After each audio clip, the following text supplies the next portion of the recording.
ओम नमो भगवते वासुदेवाय नमः। तो भक्तों, आज सुनेंगे श्री सत्यनारायण व्रत की कथा। पूर्णिमा व्रत में इस कथा को अवश्य सुनना चाहिए, जिससे भगवान विष्णु प्रसन्न होकर शीघ्र मनोरथ पूर्ण करते हैं। तो सुनिए श्री सत्यनारायण भगवान की व्रत कथा। तो बोलिए श्री सत्यनारायण भगवान की जय। एक समय नैमिषारण्य तीर्थ में शौनकादि 88,000 ऋषियों ने श्री सूत जी से पूछा, हे प्रभु, इस कलयुग में वेद विद्या रहित मनुष्यों को प्रभु भक्ति किस प्रकार मिलेगी तथा उनका उद्धार कैसे होगा। इसीलिए हे मुनि श्रेष्ठ, कोई ऐसा तप कहिए जिससे थोड़े समय में पुण्य प्राप्त होवे तथा मनोवांछित फल मिले। वह कथा सुनने की हमारी इच्छा है। सर्वशास्त्र ज्ञाता श्री सूत जी बोले, हे वैष्णवों में पूज्य, आप सबने प्राणियों के हित की बात पूछी है। अब मैं उस श्रेष्ठ व्रत को आप लोगों से कहूंगा, जिस व्रत को नारद जी ने लक्ष्मी नारायण से पूछा था और लक्ष्मीपति ने मुनि श्रेष्ठ नारद से कहा था। सो ध्यान से सुनो। एक समय योगी राज नारद जी दूसरों के हित की इच्छा से अनेक लोकों में घूमते हुए मृत्यु लोक में आ पहुंचे। यहाँ अनेक योनियों में जन्मे हुए प्राय सभी मनुष्य को अपने कर्मों द्वारा अनेकों दुखों से पीड़ित देखकर सोचा, किस यत्न के करने से निश्चय ही प्राणियों के दुखों का नाश हो सकेगा। ऐसा मन में सोचकर विष्णु लोक को गए। वहां श्वेत वर्ण और 4 भुजाओं वाले देवों के ईश नारायण को देखकर, जिनके हाथों में शंख चक्र गदा और पद्म थे तथा वरमाला पहने हुए थे, स्तुति करने लगे। हे भगवान, आप अत्यंत शक्ति से संपन्न हैं। मन तथा वाणी भी आपको नहीं पा सकती। आपका आदि मध्य अंत नहीं है। निर्गुण स्वरूप सृष्टि के आदि भूति व भक्तों के दुखों को नष्ट करने वाले हो, आपको मेरा नमस्कार है। नारद जी से इस प्रकार की स्तुति सुनकर विष्णु भगवान बोले, हे मुनि श्रेष्ठ, आपके मन में क्या है? आपका किस काम के लिए आगमन हुआ है? निसंकोच कहो। तब नारद जी बोले, मृत्यु लोक में सब मनुष्य जो अनेक योनियों में पैदा हुए हैं, अपने अपने कर्मों के द्वारा अनेक प्रकार के दुख से दुखी हो रहे हैं। हे नाथ, मुझ पर दया रखते हो तो बतलाइए कि इन मनुष्यों के सब दुख थोड़े से ही प्रयत्न से कैसे दूर हो सकते हैं। तब भगवान विष्णु बोले, हे नारद, मनुष्यों की भलाई के लिए तुमने बहुत अच्छी बात पूछी है। जिस काम के करने से मनुष्य मोह से छूट जाता है, वह मैं कहता हूँ, सुनो। बहुत पुण्य देने वाला स्वर्ग तथा मृत्यु लोक दोनों में दुर्लभ एक उत्तम व्रत है। आज मैं प्रेमवश होकर तुमसे कहता हूँ, सत्यनारायण का यह व्रत अच्छी तरह विधि पूर्वक करके मनुष्य आयु पर्यंत यहाँ सुख भोग कर मरने पर मोक्ष को प्राप्त होता है। श्री भगवान के वचन सुनकर नारद मुनि बोले कि उस व्रत का फल क्या है, क्या विधान है और किसने यह व्रत किया है और किस दिन यह व्रत करना चाहिए, विस्तार में कहिए। भगवान बोले, दुख शोक आदि को दूर करने वाला, धन धान्य को बढ़ाने वाला, सौभाग्य तथा संतान को देने वाला यह व्रत सब स्थानों पर विजय करने वाला है। भक्ति और श्रद्धा के साथ किसी भी दिन मनुष्य श्री सत्यनारायण भगवान की शाम के समय ब्राह्मणों और बंधुओं के साथ धर्म पारायण होकर पूजा करे। भक्ति भाव से नैवेद्य केले का फल, घी, दूध और गेहूं का चूर्ण सवाया लेके, गेहूं के अभाव से साठी का चूर्ण, शक्कर तथा गुड़ लें और सब भक्षण योग्य पदार्थ जमा करके भगवान के अर्पण कर देवें तथा बंधुओं सहित ब्राह्मणों को भोजन कराएं। पश्चात स्वयं भोजन करें। नृत्य गीत आदि का आचरण कर सत्यनारायण भगवान का स्मरण करते हुए समय व्यतीत करें। इस तरह व्रत करने पर मनुष्यों की इच्छा निश्चय पूरी होती है। विशेषकर कलिकाल में भूमि पर यही मोक्ष का सरल उपाय है। बोलिए श्री सत्यनारायण भगवान की जय। दूसरा अध्याय। श्री सूत जी बोले, हे ऋषियों, जिसने पहले समय में इस व्रत को किया है उसका इतिहास कहता हूँ, ध्यान से सुनो। सुंदर काशीपुरी नगरी में एक अत्यंत निर्धन ब्राह्मण रहता था। वह भूख और प्यास से बेचैन हुआ नित्य पृथ्वी पर घूमता था। ब्राह्मणों से प्रेम करने वाले भगवान ने ब्राह्मण को दुखी देखकर बूढ़े ब्राह्मण का रूप धर उसके पास जाकर आदर से पूछा, हे विप्र, नित्य दुखी हुआ पृथ्वी पर क्यों घूमता है? हे श्रेष्ठ ब्राह्मण, यह सब मुझसे कहो, मैं सुनना चाहता हूँ। ब्राह्मण बोला, मैं निर्धन ब्राह्मण हूँ, भिक्षा के लिए पृथ्वी पर फिरता हूँ। हे भगवान, यदि आप इसका उपाय जानते हो तो कृपा कर कहो।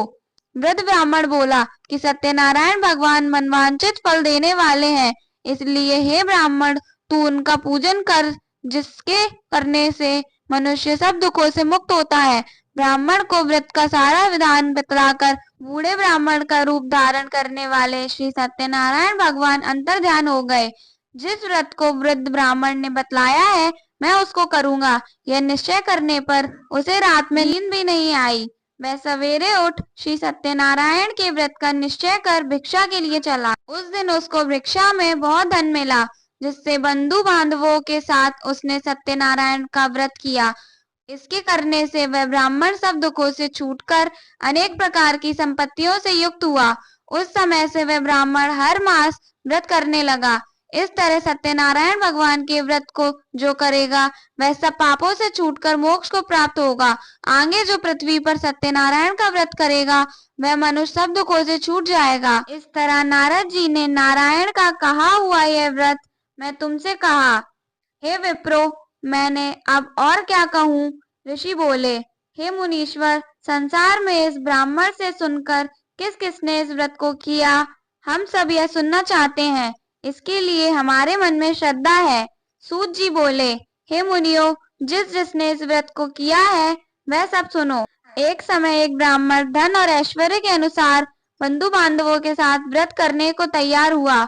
उसी समय एक लकड़ी बेचने वाला बूढ़ा आदमी आया और बाहर लकड़ियों को रखकर ब्राह्मण के मकान में गया। प्यास से दुखी हो लकड़हारा उनको व्रत करते हुए देखकर ब्राह्मणों को नमस्कार कर कहने लगा कि आप यह क्या कर रहे हैं और इसके करने से क्या फल मिलता है, कृपा करके मुझसे कहो। ब्राह्मण ने कहा, सब मनोकामनाओं को पूरा करने वाला यह श्री सत्यनारायण भगवान का व्रत है। इसकी ही कृपा से मेरे यहाँ धन्य धान्य आदि की वृद्धि हुई है। ब्राह्मण से इस व्रत के बारे में जानकर लकड़हारा बहुत प्रसन्न हुआ। चरणामृत ले प्रसाद खाने के बाद अपने घर को गया। लकड़हारे ने अपने मन में इस प्रकार का संकल्प किया कि आज ग्राम में लकड़ी बेचने से जो धन मिलेगा, उसी से सत्यनारायण देव का उत्तम व्रत करूंगा। यह मन में विचार कर वह बूढ़ा आदमी लकड़ियां अपने सिर पर रखकर जिस नगर में धनवान लोग रहते थे, वह ऐसे सुंदर नगर में गया। उस रोज वहां उसे उन लकड़ियों का दाम पहले दिनों से चौगुना मिला।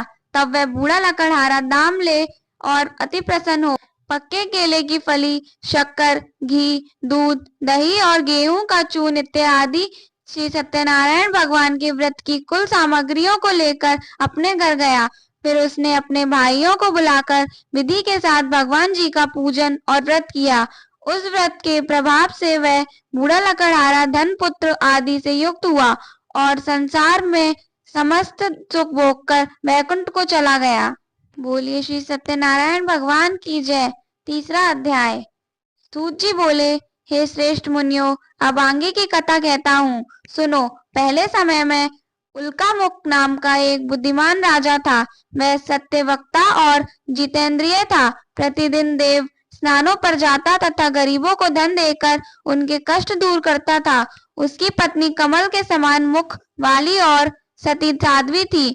भद्रशिला नदी के तट पर उन दोनों ने श्री सत्यनारायण का व्रत किया। उस समय में वहां एक साधु वैश्य आया। उसके पास व्यापार के लिए बहुत सा धन था। वह नाव को किनारे पर ठहरा कर राजा के पास आ गया और राजा को व्रत करते हुए देखकर विनय के साथ पूछने लगा, हे राजन, भक्ति युक्त चित्त से यह आप क्या कर रहे हैं? मेरी सुनने की इच्छा है, सो आप मुझे बताइए। राजा बोला, हे साधु, अपने बांधवों के साथ पुत्रादि की प्राप्ति के लिए महाशक्तिवान सत्यनारायण भगवान का व्रत व पूजन किया जा रहा है। राजा के वचन सुनकर साधु आदर से बोला, हे राजन, मुझसे इसका सब विधान कहो। मैं भी आपके कथानुसार इस व्रत को करूंगा। मेरी भी कोई संतान नहीं है और इससे निश्चय ही होगी। राजा से सब विधान सुन व्यापार से निर्वत हो वह आनंद के साथ घर गया। साधु ने अपनी स्त्री से संतान देने वाले उस व्रत का समाचार सुनाया और कहा कि जब मेरे संतान होगी तब मैं इस व्रत को करूंगा। साधु ने ऐसे वचन अपनी स्त्री लीलावती से कहे। एक दिन उसकी स्त्री लीलावती पति के साथ आनंदित हो सांसारिक धर्म में प्रवृत्त होकर सत्यनारायण भगवान की कृपा से गर्भवती हो गई तथा 10वें महीने में उसके एक सुंदर कन्या का जन्म हुआ।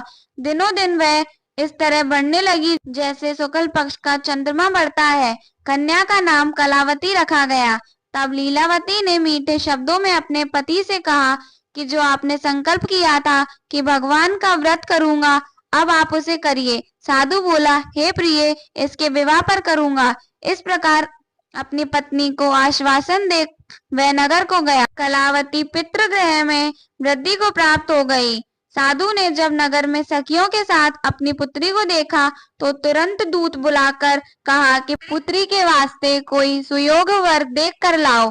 साधु की आज्ञा पाकर दूत कंचन नगर पहुंचा और वहां पर बड़ी खोज और देखभाल कर लड़की के लिए सुयोग्यवान एक पुत्र को ले आया।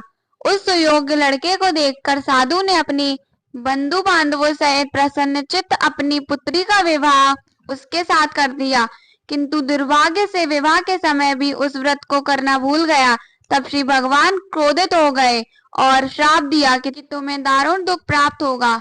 अपने कार्य में कुशल साधु बनिया जमाता सहित समुद्र स्थित रत्नपुर नगर में गया और वहां दोनों ससुर जमाई चंद्रकेतु राजा के उस नगर में व्यापार करने लगे। एक रोज भगवान सत्यनारायण की माया से प्रेरित कोई चोर राजा का धन चुराकर भागा जा रहा था, किंतु राजा के दूतों को आता देखकर चोर ने घबराकर भागते हुए राजा के धन को वहीं चुपचाप रख दिया जहां वो ससुर जमाई ठहरे हुए थे। जब दूतों ने उस साधु वैश्य के पास राजा के धन को रखा देखा तो वे दोनों को बांध कर ले गए और प्रसन्नता से दौड़ते हुए राजा के समीप जाकर बोले, यह दो चोर हम पकड़ कर लाए हैं, देखकर आज्ञा दे। तब राजा की आज्ञा से उनको कठोर कारावास में डाल दिया और उनका सब धन छीन लिया।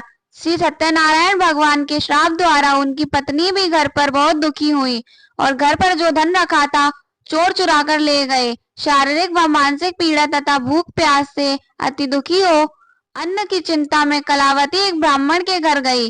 वहां उसने सत्यनारायण भगवान का व्रत होते देखा, फिर कथा सुनी तथा प्रसाद ग्रहण कर रात को घर आई। माता ने कलावती से कहा, हे पुत्री, अब तक कहाँ रही, वह तेरे मन में क्या है? कलावती बोली, हे माता, मैंने एक ब्राह्मण के घर श्री सत्यनारायण भगवान का व्रत देखा है। कन्या के वचन सुनकर लीलावती भगवान के पूजन की तैयारी करने लगी। लीलावती ने परिवार और बंधुओं सहित श्री सत्यनारायण भगवान का पूजन किया और यह वर मांगा कि मेरे पति और दामाद शीघ्र आ जाएं। साथ ही प्रार्थना की कि हम सबका अपराध क्षमा करो। श्री सत्यनारायण भगवान इस व्रत से संतुष्ट हो गए और राजा चंद्रकेतु को स्वप्न में दर्शन देकर कहा, हे राजन, दोनों वैश्यों को प्रातः ही छोड़ दो और सब धन जो तुमने ग्रहण किया है दे दो, नहीं तो मैं तेरा धन, राज्य, पुत्रादि सब नष्ट कर दूंगा।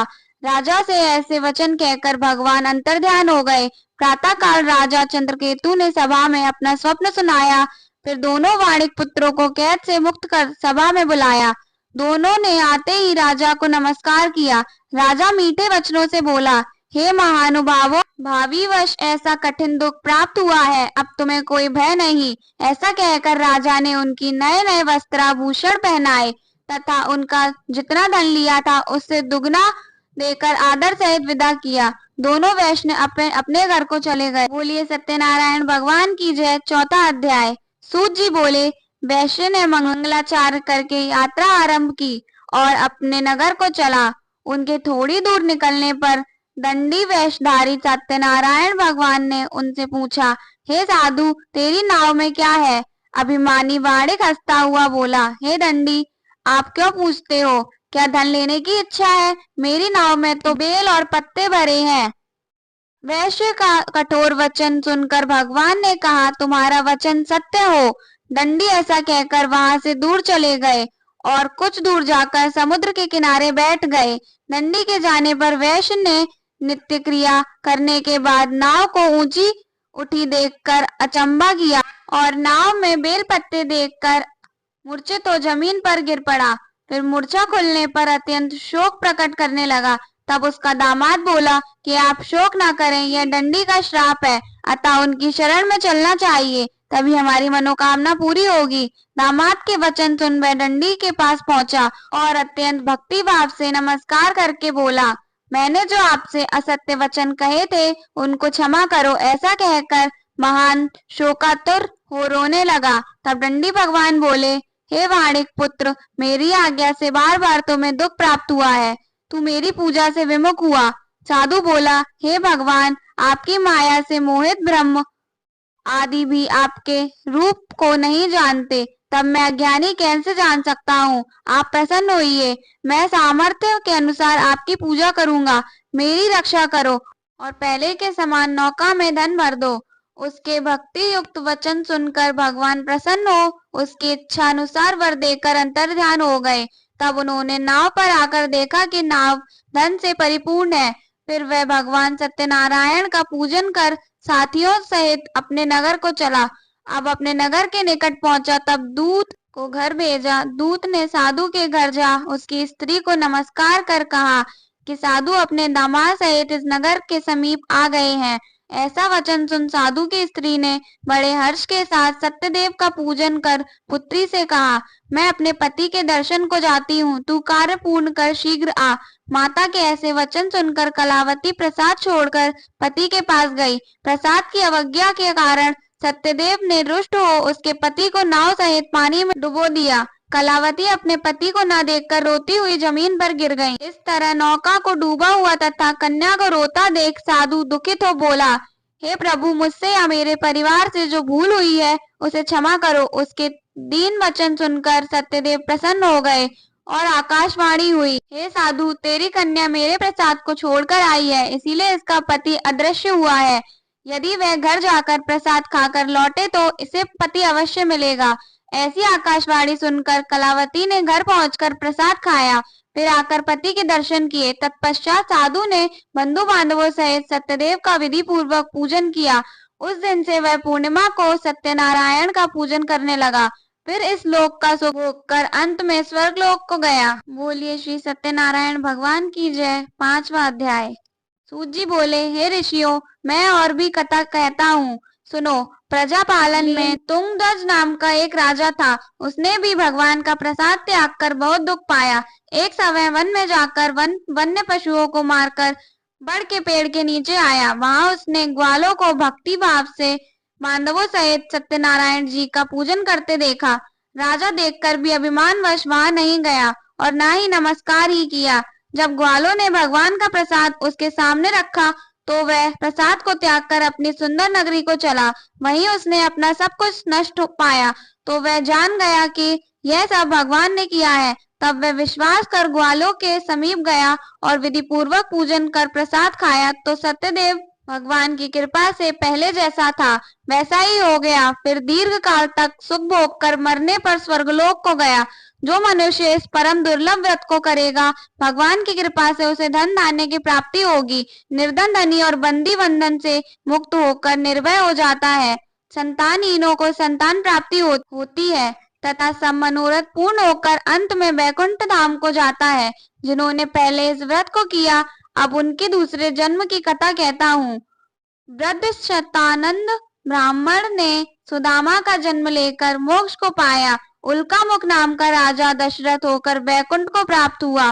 साधु नाम के वैश्य ने मोरध्वज बनकर अपने पुत्र को आरे से चीरकर मोक्ष को प्राप्त किया। महाराज तुंगध्वज ने स्वयं भू होकर भगवान में भक्ति युक्त कर्म कर मोक्ष प्राप्त किया। श्री सत्यनारायण भगवान की कथा को जो पढ़ता है या सुनता है वह मोक्ष को प्राप्त होता है। हर पूर्णिमा को इस व्रत की कथा सुननी चाहिए, जिससे पूर्णिमा का पूरा फल प्राप्त होता है। आप सबको कथा सुनने के लिए धन्यवाद। बोलिए सत्यनारायण भगवान की जय।